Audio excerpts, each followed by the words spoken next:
आताची सर्वात महत्त्वाची बातमी ती म्हणजे पुणे मुंबई महामार्गावर गॅस टँकर पलटी झालाय। मुंबईकडे जाणारी वाहतूक त्यामुळे ठप्प झाली आहे।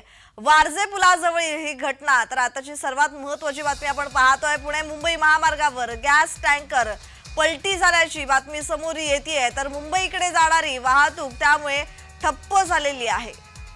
तर वारजे पुलाजवळील ही घटना तर आपण पाहतोय, सध्या ही महत्त्वाची घटना घडलेली आहे। पुणे मुंबई महामार्गावर गॅस टँकर पलटी झालाय आणि हा गॅस टँकर पलटी झाल्यामुळे वाहतुकीवर परिणाम झालाय। मुंबईकडे जाणारी वाहतूक ठप्प झालेली आहे। वारजे पुलाजवळील ही घटना।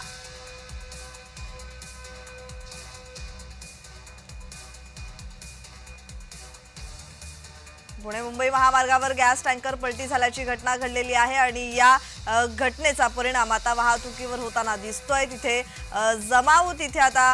जमाला सुरुवात झालेली आहे। त्याचबरोबर हा टँकर जो पलटी झालेला आहे त्याला बाजूला काढण्याची प्रक्रिया सध्या सुरू आहे। तर या संदर्भात अधिकची माहिती देत आहेत आमचे प्रतिनिधी रोहन कदम। रोहन, या संदर्भातला अधिकचा तपशील।